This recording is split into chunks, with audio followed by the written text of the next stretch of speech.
Alright guys and girls, let's get ready to science. So, on page 178, what you should have on your graphic organizer with your definition of DNA, that's a nucleic acid that holds the genetic information for an organism, so it's the universal code. Either one of those would work. Genes are a section of the DNA that carries information to make one polypeptide. So genes are a section of that DNA.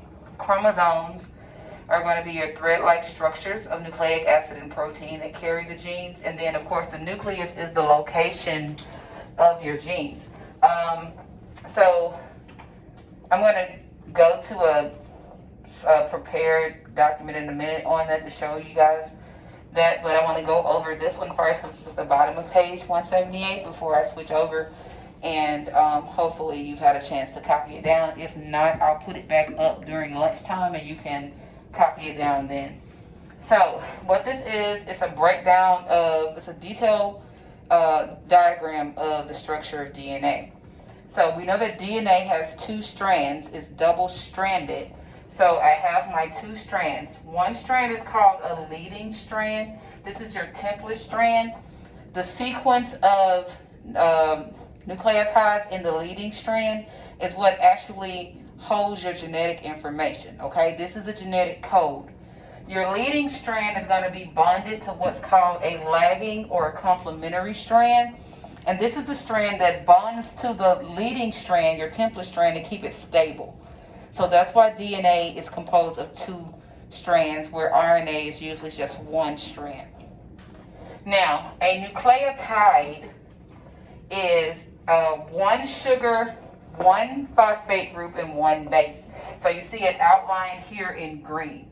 So this is one complete nucleotide. A nucleotide, of course, in the building blocks of nucleic acids, is made up of phosphate, sugar, and a nitrogen base.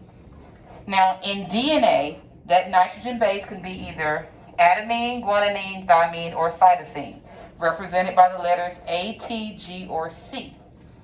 Okay? Now, the bonds that hold a nucleotide together, those are outlined in blue. Those are covalent bonds. Those are very strong bonds. They're covalent bonds. But the bonds between bases, because bases have to be able to break their bonds so that it can do what needs to be done, the bond between the bases, represented by the red dots, are what we call hydrogen bonds. Hydrogen bonds are strong, but they can be easily broken when needed, okay? Now, the base pairing between bases is specific because of the number of hydrogen bonds each base can make. Thymine and adenine can both make two hydrogen bonds, so they bond with each other because they both can make two hydrogen bonds. Whereas guanine and cytosine each make three hydrogen bonds. So they bond with each other because they both need three bonds. Okay, they both make three hydrogen bonds. Adenine can't bond with cytosine or guanine because there's a difference in the number of hydrogen bonds needed to pair. Same thing with thymine. In DNA, adenine bonds with thymine bonds with adenine. Guanine will always bond with cytosine, whether it's DNA or RNA. Guanine always bonds with cytosine. In RNA, there is no thymine. Thymine is replaced by uracil. Okay, and it's not up here because this is a diagram of DNA, not RNA. Now, I think I've covered that. Okay, phosphate group, sugar, nitrogen base make up a nucleotide. I need 4 people with your mask properly on to come up to the front for me.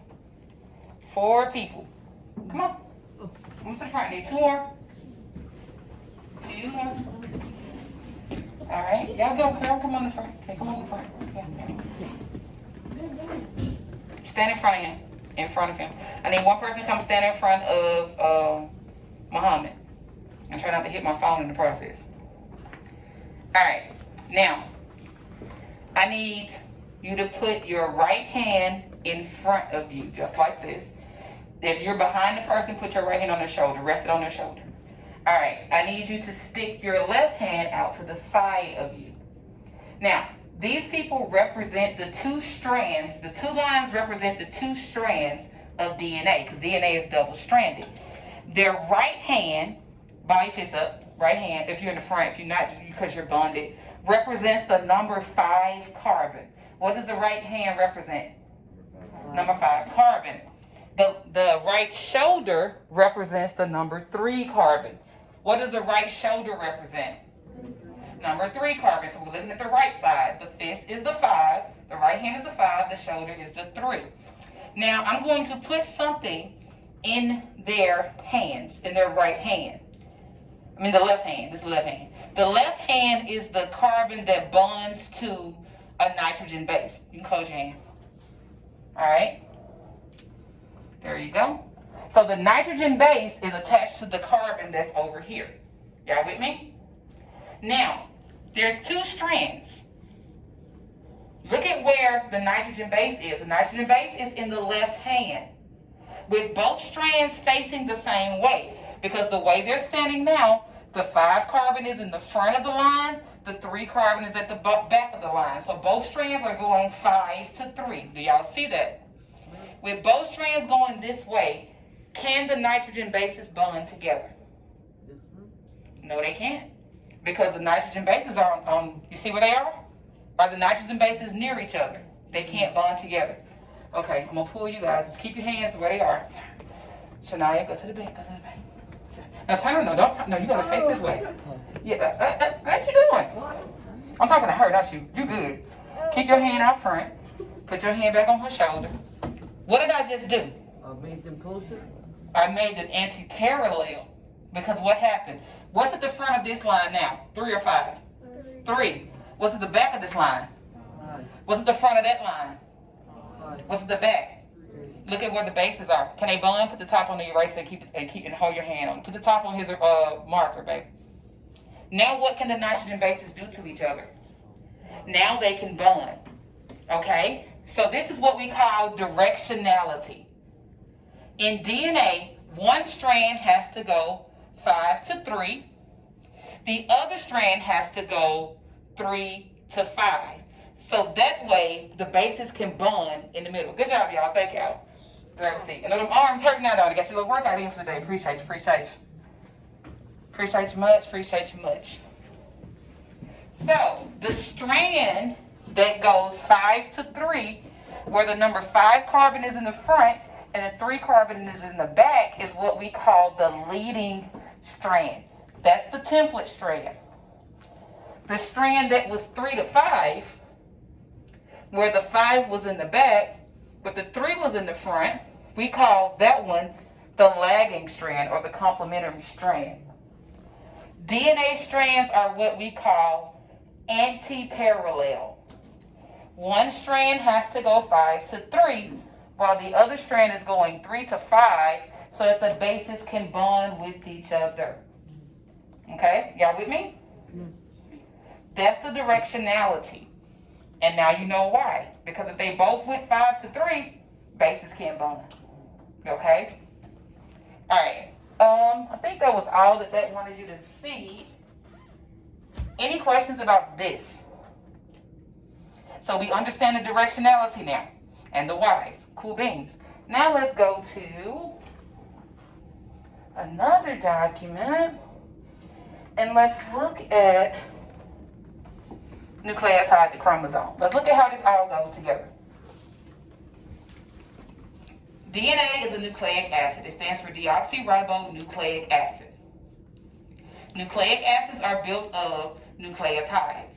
A nucleotide has 3 parts. The 3 parts of a nucleotide is a phosphate group, a 5-carbon sugar, and a nitrogen base. The sugar determines the type of nucleic acid. If the sugar is deoxyribose, then the nucleic acid is DNA. If the sugar is ribose, then the nucleic acid is RNA. Okay?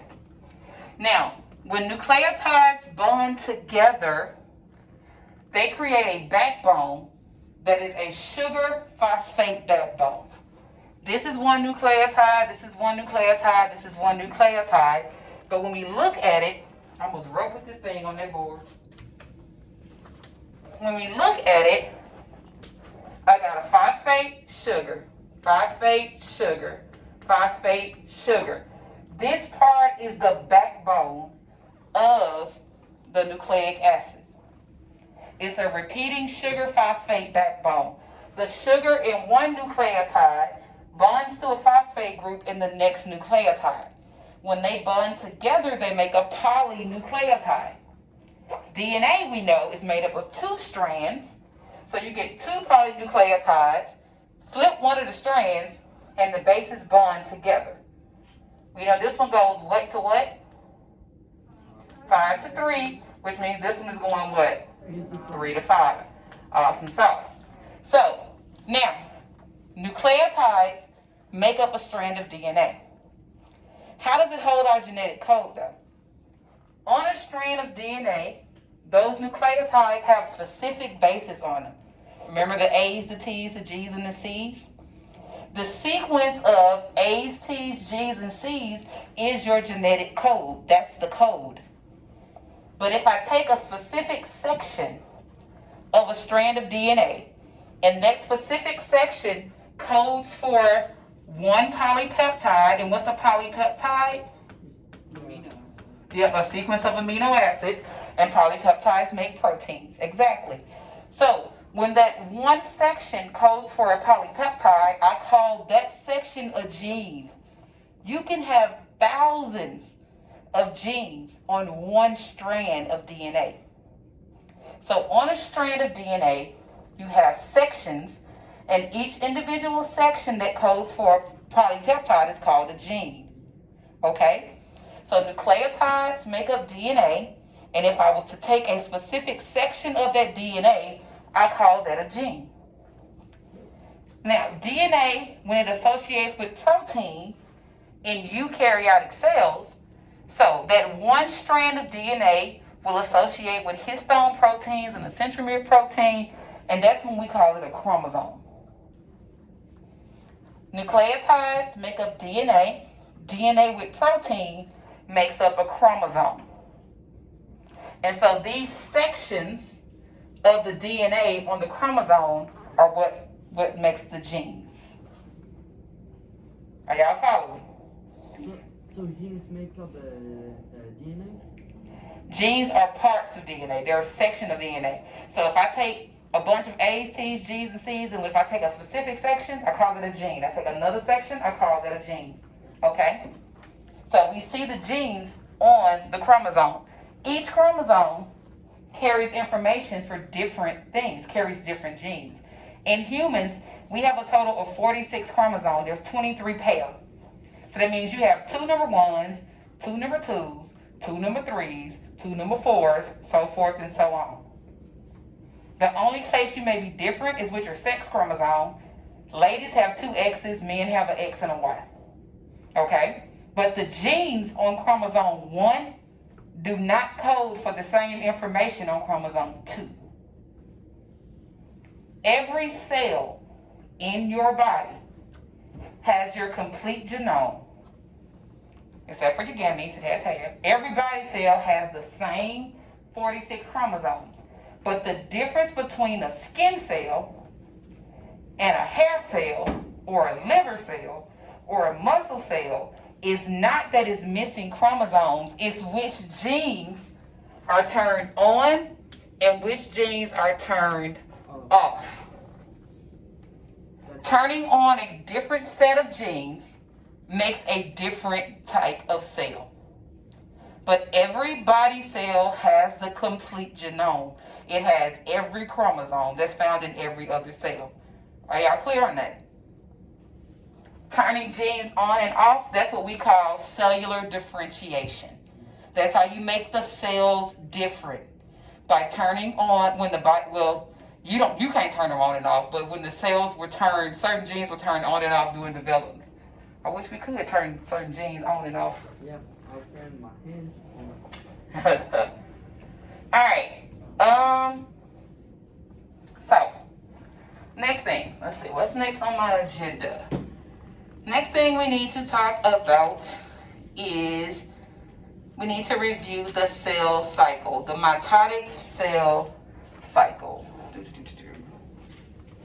it this one? I'll do this one. Then I can make to the other one. Alright. This is an overview of the cell cycle. I need you to be on page 181. I'm going to put this diagram up to in a minute. But right now, let's look at an overview of the cell cycle. What's the purpose? The cell cycle is for growth, repair, and reproduction. That's the reason cells divide is to grow, because everybody in here started off as a single cell, one cell. That cell had to grow, develop, divide, and cells go through the cell cycle to reproduce. So growth, repair, reproduction. If you cut yourself, you've damaged the tissues. What are tissues made of? A group of what? Cells. So if you damage the tissues, you've killed some cells in there. So the surrounding cells in that tissue have to undergo the cell cycle to repair the damage.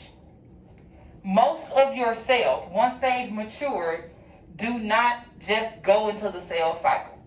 If there's no more growing going on, there's no need to repair, and it's not undergoing reproduction, your cells are not in the cell cycle. Where they are is in a phase called G0. G0. G0 is where cells are when they're not in the cell cycle. A cell has to receive chemical signals by either growth factors or some type of trauma. Something has to happen to send a signal to a cell to tell it to go into the cell cycle. The cell cycle is a series of events that cells go through as they grow to divide. Now, so this is a normal cell. I have a cell here where 2n equals 4. Do you know what I mean when I say 2n equals 4? 2 plus 2 equals 4. 2 plus 2 does equal 4, but do you know what I mean when I say 2n equals 4? You understand? No? Okay, let's talk about it. 2n equals 4. In humans, 2n equals 46. Right? Oh. 2n equals 46. N means chromosome. If it's 2n, that means I have 2 of every chromosome. So if 2n equals 4, how many different chromosomes did I have in that cell? 2. In humans, 2n equals 46. How many different types of chromosomes do I have? 23. Right? If I told you an organism had a 2n equals 10, how many different types of chromosomes do they have? 5, okay? So this n is the different types of chromosomes, and the number in front of it tells me how many of that chromosome I have. Now, when I see 2n, this means diploid. Ploid means chromosome, and di means 2. So that means I have 2 of every chromosome. Now, tetra means 4. So if a cell was tetraploid, how many of each chromosome would it have? 4 of each. So, are y'all with me? So this number in front can change. The reason we're doing diploid is because most animals are diploid. Most animals have 2 copies of every chromosome because most animals get 1 set of chromosomes from their mom and 1 set of chromosomes from their dad. So you have 2 sets of chromosomes. So in this particular organism, we're saying 2n equals 4. So that means I have 2 chromosome 1s and I have 2 chromosome 2s. Okay? That's the cell. Normal cells sitting in G0, 2n equals 4. Cell undergoes interphase. Interphase is the longest phase of the cell cycle. Interphase is broken up into 3 subphases. What are they? Telophase. Interphase. Oh, G1. G1, S, G2. 3 subphases in interphase. G1 first, S, and then G2. G1 is a period of growth. S is when DNA is copied, is replicated. and G2 is another period of growth. And it goes in that order. Grow, copy the DNA, grow some more. Okay? Now, after the cell copies its DNA, it has a nucleus that has duplicated chromosomes in it. We're going to look at that vocabulary in a second. Once it finishes interphase, it enters M phase. I'm going to come back to this one because you're going to need to draw this out on a page, but I'm just overviewing it right now. M phase is where we have the P map. What does the P stand for?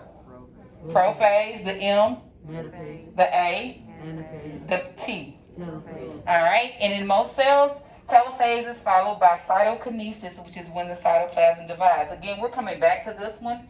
So, yeah, just give me a second. Let's look at chromosome structure real quick. I said duplicated chromosome. All right? Chromosomes can either be duplicated or unduplicated. Before S phase, this is what your chromosome looks like. You have one strand of DNA associated with the protein, okay? During the S phase of the cell cycle, chromosomes duplicate. What does that mean? They make another one. Make a copy. Now, I want you to look at this. How many chromosomes do I have here? 4, 2. How many chromosomes do I have here? 1. One. Yeah. How many chromosomes do I have here? 0. One. How can they both be one? One's half and one's 1. No. This is one, and that's one. Those are both one chromosome.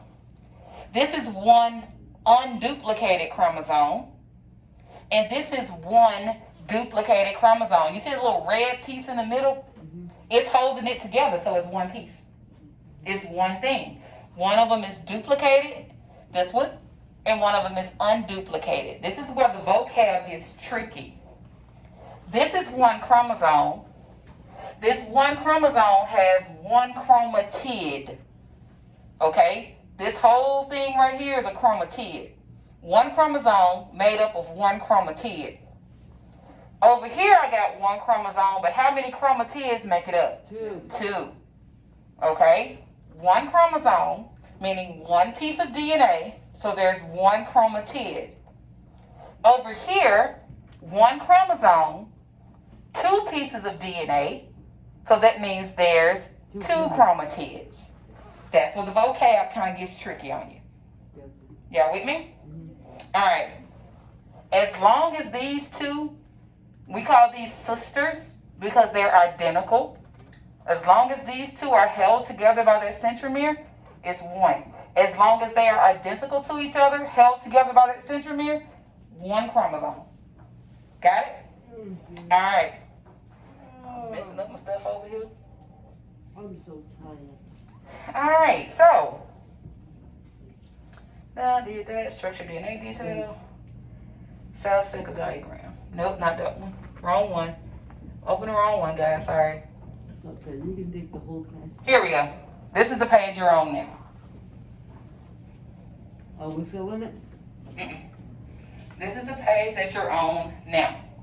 So, you should be filling in while we're going over it, right? Uh-huh. Now, let's look at it. This is a cell cycle diagram. What's the longest part of the cell cycle, guys? The interface. Interphase. So, interphase covers what 3 subphases? The G1, G2, and the Say them in order. G1, S phase, and G2. G1, S phase, and G2. 90% of the cell cycle is spent in interphase. That's why it's the biggest part of the circle. 90% of the cell cycle is spent in interphase. Yes? Can I take a picture? Yes. 90% is in interphase. Now, G1 is the first growth. It grows to prepare to copy the DNA because I got to make room for the DNA. If I'm making a copy of something, I'm doubling something up, got to make room for it. So it grows to copy the DNA. After it grows to copy the DNA, it actually copies the DNA. That's the S phase. The S phase is when DNA is replicated.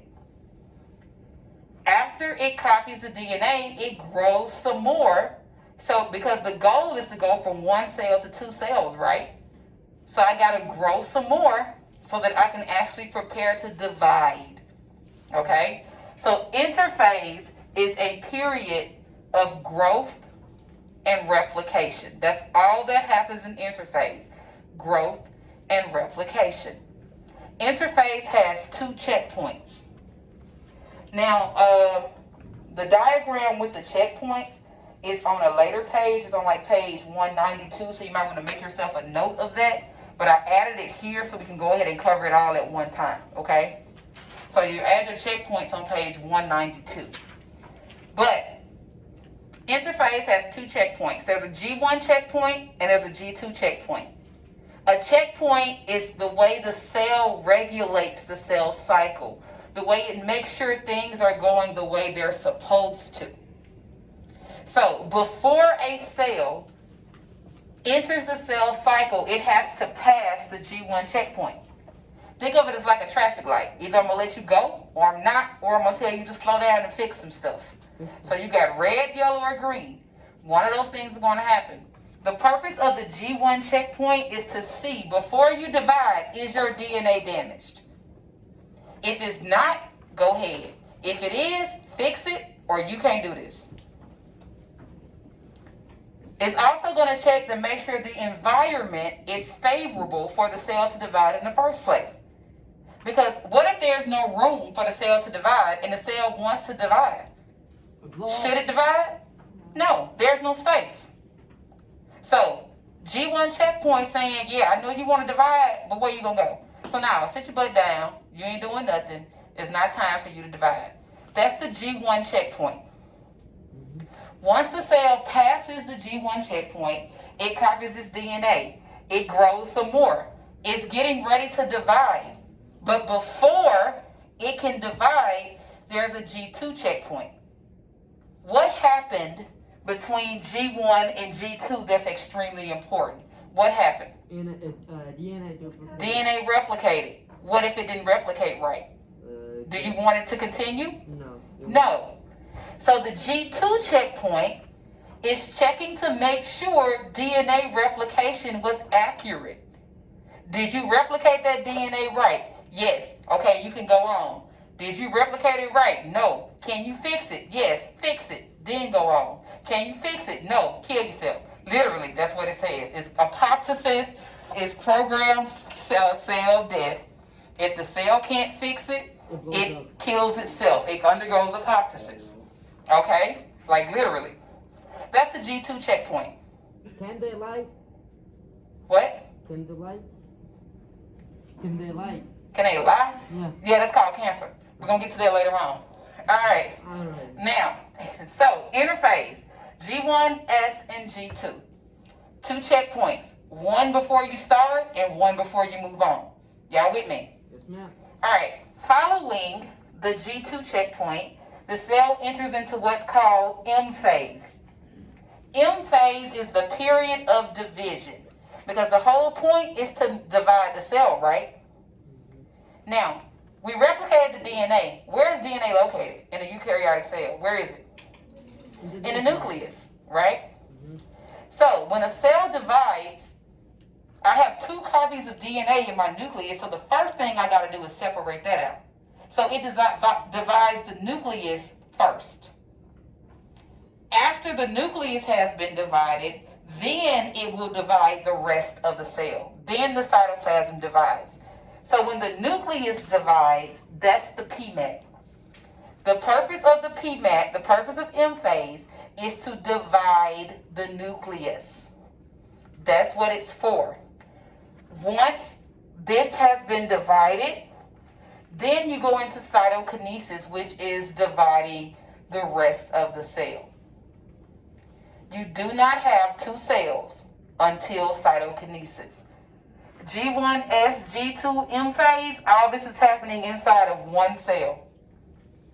It divides into 2 cells finally at cytokinesis. Most of your cells will do that. Some cells do not divide their cytoplasm.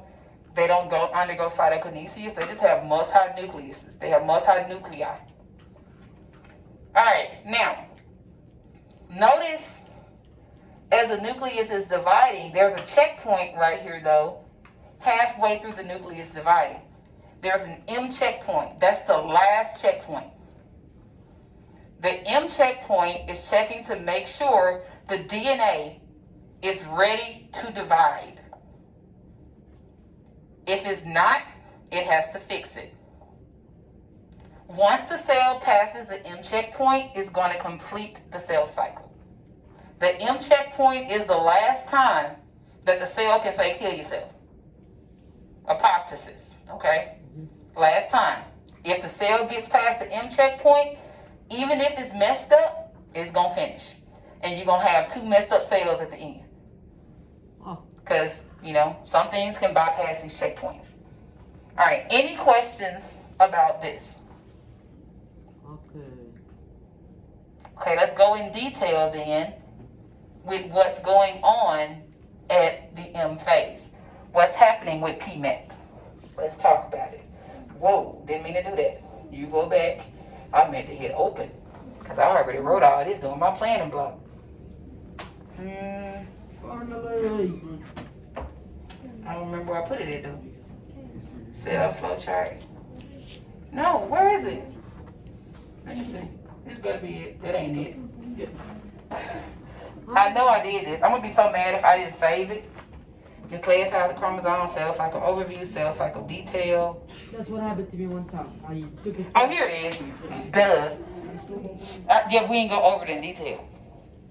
Alright, now, so you should have page, with the exception of coloring, page 181, you should have the main part filled out.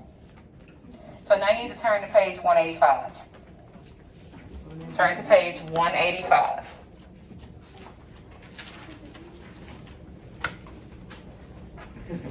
Page 185. Alright, now on page 185, it's looking at the M phase specifically, okay? So we already went over interphase, right? We talked about how you go from one cell with one regular chromosomes to a cell with duplicated chromosomes. Y'all see the difference between what's going on here in the nucleus now? Here I have unduplicated chromosomes, but then after interphase, the chromosomes have been duplicated. Do y'all see that now? Since we looked at the chromosome structure. Cool beans. So we're entering the M phase. We've passed the G2 checkpoint. The first part of the M phase is what? Prophase. Keep in mind that prophase is the opposite of telophase. So everything that I'm telling you happens in prophase the opposite is going to happen in telophase. So if you learn one phase, you know the other phase because it's the opposite. Now, look at the cell at the end of interphase and look at the cell in prophase. What's the first thing you notice is gone? The nucleus. The nucleus. Because in prophase, the nucleus breaks down. The nuclear membrane breaks down. I got to divide the nucleus. I can't divide the DNA if it's stuck behind that nuclear membrane, so I got to get rid of that first. Because I need to divide this DNA. Okay? Now, key things about the chromosomes. First time you can actually see them in the cell is in prophase. You can't see the chromosomes in interphase. Huh? During prophase, the chromosomes condense. That means they shorten and thicken. And this is the first time you can actually see the chromosomes in the cell. So we notice the nucleus is gone. What else is different between this cell and this cell? What do you see that's different? The line. All right, those lines represent spindles, spindle fibers. The spindle fibers are formed from the centrioles. So during prophase, they migrate to opposite ends of the cell and begin forming the spindle fibers. Okay? Now, I'm only showing you the spindle fibers that will connect to the chromosomes, but it makes 3 different types. It makes asters, which let them know where they're supposed to be in the cell, so they kind of like fill out the cell membrane and like get stuck to it to hold it there.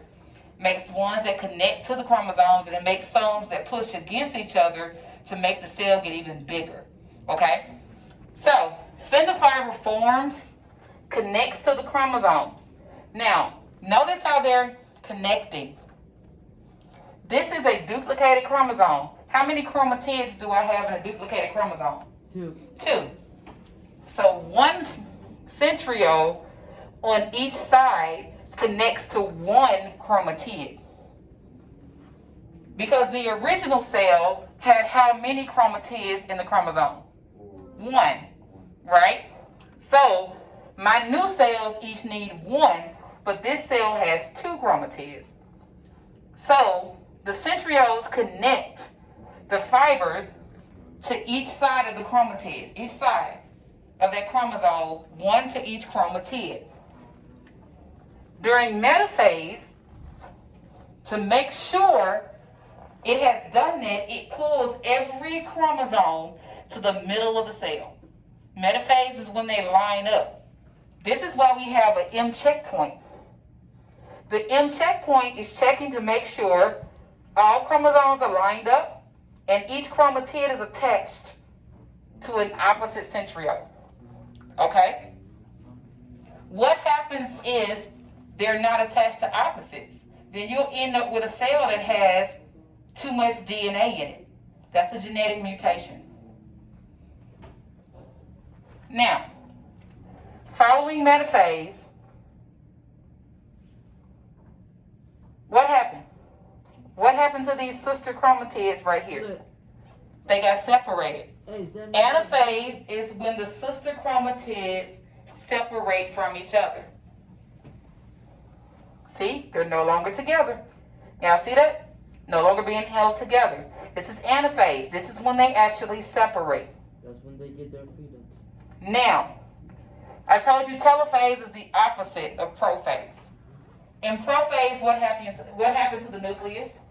It disappears. It disappears. So what happens in telophase? It comes back, right? What formed in prophase? The spindle fibers, right? Yeah. What happens in telophase? They break down. All right? The chromosomes condensed so you could see them in prophase. So what happens in telophase? They relax. You can no longer see them.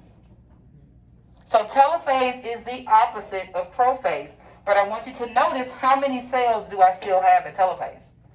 2. There's 1 cell. That's 1 cell. It's just 1 big cell. How many nuclei does it have? 2. But it's still 1 cell. When do I get 2 separate cells? At the cytokinesis. After cytokinesis. And notice I put an asterisk there because I'm showing you animal cell cytokinesis. That is not plant cell cytokinesis. Plants do it differently than animals. Animals divide by forming what's called a cleavage furrow. So they break it from the outside in and separate. So you have 1 big cell. It pinches off, pinches off, pinches off 2 cells. Plant cells do it from the inside out. They form a cell plate, and I'll show you that in a minute. And the cell plate forms on the inside and secretes something. What's different between an animal cell and a plant cell? What do plant cells have that animal cells don't? A what? Cell wall. Well, chloroplast too, but I was thinking about on the outside. Cell wall. So where an animal cell just needs to divide the cell membrane, a plant cell has to make another cell wall. So that's why it starts on the inside and goes out, because it secretes the particles that make up the cell wall. All right. Prophase, metaphase, anaphase, and telophase are the M phase. That's when you divide the nucleus. You divide the cytoplasm and cytokinesis. So put your fingers up. Let me see your hands. Your fingers represent your chromosomes. Right now, they're out in a relaxed state. Okay? So, before interphase, you have how many copies of these? 5. Well, there's 1 copy, right? Okay, there's 1. These are 5 different chromosomes, but how many of these 5 different chromosomes do I have? 1. What happens in interphase to these? They have a nucleus. They double. So now I got 2 copies, right? Got 2 copies. Let's do it again. Regular cell, before interphase, 1 copy. Following interphase, I have how many copies? 2 copies. Now, they're relaxed. They're straight out, they're relaxed. During prophase, we're going to look at what happens to the DNA. During prophase, say prophase, tighten up. I need to say it just like I said. Say prophase, tighten up. When you say tighten up, I need you to do this with your hand. I want you to tighten up those chromosomes, okay? Tighten them up. Y'all with me? But don't put them on top, like, don't do it together. I'm just, So, let them out. Before interphase. Show me what happens during interphase. All right, then we're going to the M phase, prophase, tighten up. Now, what happens to the chromosomes during metaphase? What do? They get in the straight line, so they line up. So then we're going to say metaphase line up. Metaphase line up. All right, what happens during anaphase? They do what? They separate, so we're going to say anaphase, separate. And then during telophase, what do? If I tightened up in prophase, what am I going to do in telophase? Relax. All right? Key words. Prophase, tighten up. Metaphase, line up. Anaphase, separate. Telophase, relax. We're just doing the DNA. Y'all with me? Show me DNA before interphase. All right? After interphase. Prophase. Metaphase. Anaphase. Telophase. All right? Before interphase. After interphase. Prophase. Metaphase, anaphase, telophase. Prophase. Tighten up. Say tighten up. Metaphase. What's that? Line up. Anaphase, separate. Telophase, relax. All right, let's do it fast. Prophase, tighten up. Metaphase, line up. Anaphase, separate. Telophase, relax. One more time. Prophase, tighten up. Metaphase, line up. Anaphase, separate. Telophase, relax. You do it. Prophase, metaphase, anaphase, telophase. That's what's happening to your chromosome. That's what's happening to the DNA.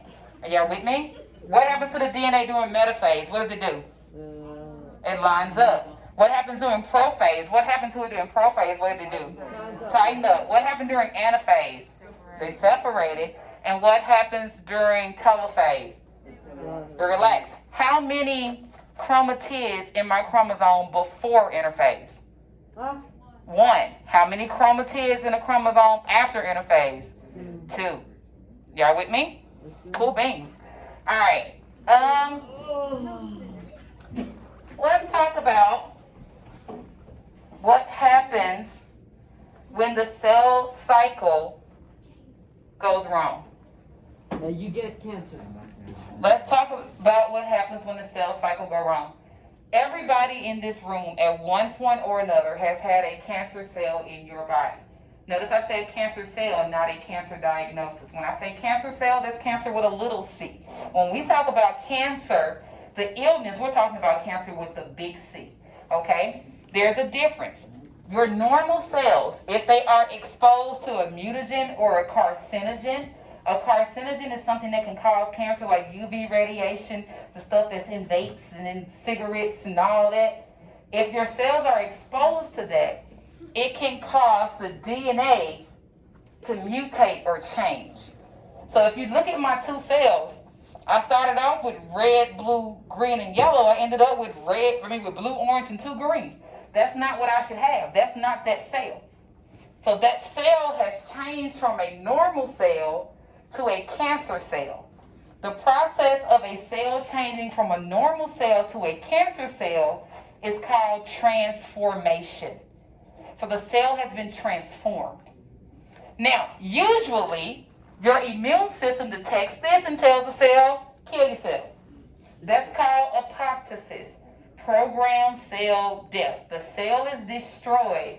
You never know it even existed. Sometimes, though, it's able to trick the immune system and the internal checkpoints and to get past all those G1 and G2 checkpoints and everything else, and that cell begins to grow uncontrollably. It replicates fast. It makes as many copies of itself as fast as it can because it realized the immune system is not picking up that I'm screwed up. I'm going to make as many more of me screwed up as I can. When that happens, you get a collection of these bad cells. A collection of these rogue cells is called a tumor. Okay? Now, a tumor can be benign or it can be malignant. A benign tumor is just an overgrowth of cells. These cells decided they was going to grow as much as they wanted to in this area. It ain't bothering nobody else except for the fact that it wasn't no room for them to grow. And they making this big knot or little knot or whatever that you can now detect. A benign tumor is usually reported to you as a cyst. Why do they tell you it's a cyst? Because if they say tumor, you freak out and think you're dying. But if they say cyst, you're like, oh, that's nothing. But a cyst is a benign tumor. Now, what happens though if that tumor is not just there, it's invading other tissues, it's stealing blood from other cells, it's causing problems. That's when you say the tumor is malignant, and that's when you get cancer with the big C. Oh, yeah. Okay? That's cancer with the big C. That's a overgrowth of cells that's just doing dumb stuff. It wasn't enough for you to just overgrow and grow too fast and just be over here by yourself. No, now you got to bring everybody else in on it. You got to steal her blood and steal. So you're doing stupid stuff, right? So that's cancer with the big C. And sometimes it wants to spread its stupidity to other areas. So I'm not cool with just being in the liver acting dumb. I'm going to send my rogues out. And we're going to get in the blood and the lymph system, and we're going to slide over to the bones and everything else. That's called metastasis. That's when they say the cancer has spread. So it may have started as a skin cancer, but now it's in your bones. Oh, I get it. All right? So it's like somebody made an F in his class. Then he said, I'm gonna let everybody make an F. Then he then she's Bob. So here, you cheat yourself, make your F. You benign. You ain't bothering nobody but you. But then when you start making everybody else around you cheat, now you malignant because you making everything around you cheat. And then you weren't content with just cheating in your class. You done sent the key out to every other class. So now you done metastasized and spreaded your foolishness all over. Got it? Can you let somebody be an F, not me? No, you brought it up. It was your example, so I just, went with it. All right. So that's when the cell cycle goes wrong. Most times it goes right. But when it goes wrong, it can be annoying or it can be really bad. Or terrible. Or worse. Okay? So, when it goes right, though, we don't even pay attention to it, right? Because clearly it went right for all of us a lot because we're here. We were once a single cell, and now you're a multicellular organism, so it went right billions of times. But that one time that it can go really wrong is really horrible. Cancer is treated through radiation or chemotherapy. Radiation is when they target radioactive substances, isotopes, or radiation at the area and try to kill those cells. The problem is it also kills the healthy cells around it, or you may not get it all. Sometimes they do surgery to try to remove a tumor. Again, you may not get it all. Chemotherapy drugs attack any cells that divide rapidly. Cancer cells are not the only cells that divide rapidly. You have natural cells that divide rapidly, like your hair cells, or the cells that line your stomach and your intestines.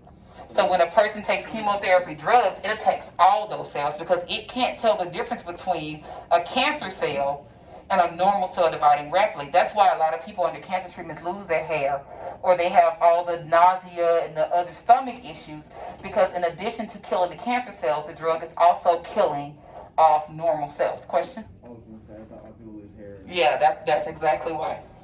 All right, so one more thing we need to look at, well, two more things, and then yeah, we're making good time. All right, next thing, when does DNA replicate? In the S phase. It replicates when? In the S phase. The S phase of what phase? Yeah, Interphase. All right, now DNA replication, that's its own process, okay? We know it happens during the S phase of interphase. That's the only time it happens. DNA replication happens during the S phase of interphase. DNA replication is a process that we say is semi-conservative. What does semi mean? Half. Half. And what does conserve mean? To stay the same. To save, basically trying to save it, right? All right, so if I start off with a strand, I'm going to start off with a double strand of DNA. Y'all already know what the 5' and the 3' means, right? We talked about this part already, right? Now, during DNA replication, that strand is going to separate. It's going to unwind and unzip so that one strand and the other strand are no longer bonded together. When it separates, enzymes start base pairing the bases to new nucleotides. So you end up with two identical strands that have the exact same genetic code. So the original strand was a G bonded to a C. So when it separates, I'm going to put a new C with the old G and a new G with the old C. All right? So when we say semi-conservative, what that means is in the two new strands, half of it was from the original strand of DNA and the other half is new. Oh, Are y'all with me? yeah. So that's what we mean by semi-conservative. I'm going to end up with two identical strands, but only half of it was from the original strand that was in the cell. The other half is going to be new bases that base pair to make the other half of the original. So the black one is the whole one, and the red one is the new one. Right. So it started off like this, and then when it opens up, and it'll continue to open up all the way to the top to make new strand, a base pair of new bases to make this whole strand copy. Gotcha. Are y'all with me? Yes, ma'am. The spot where it opens is called a replication fork. We actually have to get more into DNA replication in another unit, but I do want to make sure you know this much about it for this unit, and you know when it happens. When does this happen? S phase. S phase. All right, last thing. Did you say about time? I heard that. Yeah. Last thing. See, it ain't even that much. We know the cell cycle is used for growth. We know it's used for repair, but it can also be used for reproduction. When the cell cycle that is mitotic makes identical cells is used for reproduction, we call that asexual reproduction. Sexual reproduction takes two parents, combination of DNA. Asexual reproduction, one parent, no genetic diversity, that makes exact copies of itself. It's like if you yourself were a copy machine and all you did was make copies of you. Like a plant. Over and over and over again. That would be asexual reproduction. Humans don't reproduce that way. Okay? Now, unicellular organisms that don't have a nucleus, and some that do actually don't use mitosis. They use what's called binary fission.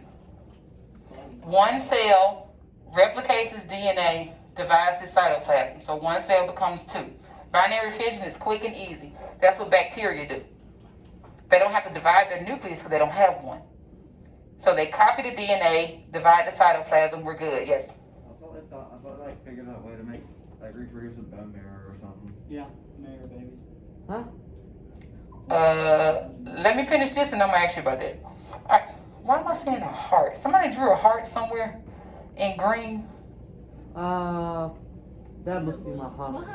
Oh, right there. Okay, I see it. Thank you. It's showing up on my phone. I can see the reflection. All right. Now, mitosis. There's 3 ways that organisms can reproduce asexually. Some organisms do what's called budding. We see budding in things like Hydra. So budding organisms, so if an organism can reproduce through budding, it grows like a bud on it, literally like a knot. So imagine if you grew a knot on your arm, that knot falls off and then becomes another you. That's what budding is. It grows a section on it. It continues to grow till it's big enough to fall off. And then it continues to grow until it becomes an identical copy of the thing that it fell off of. Right. Can you imagine walking around with a you growing on your arm, just getting on your nerves until it finally fell off and then it became another you? I could not live with 2 of me. I'm so glad I'm not a twin. I can live All with me, son. What's up, Muhammad? We glad it's only one Muhammad. All right. Now, the next type of asexual reproduction is fragmentation and regeneration. They go together. Starfish do this. That's why I try to draw a star. Don't y'all talk about my drawing. Now, It's awesome. so fragmentation, regeneration, if a big enough piece of a starfish, like if you break one of a starfish arms off, if it contains a part of the centerpiece, like you can't break it off low, like it literally has to break off and have a part of the center of the starfish on it. If it does, not only will the broken off piece regrow on the old starfish, that's going to happen. Starfish can regenerate. So if you break off one of their limbs, it'll grow it back. If the piece that broke off had a part of the center in it, that piece grows into a whole new starfish. Oh, awesome. So that's fragmentation. Fragmentation is when it breaks off, and then regeneration is when the broken off piece becomes the whole organism again.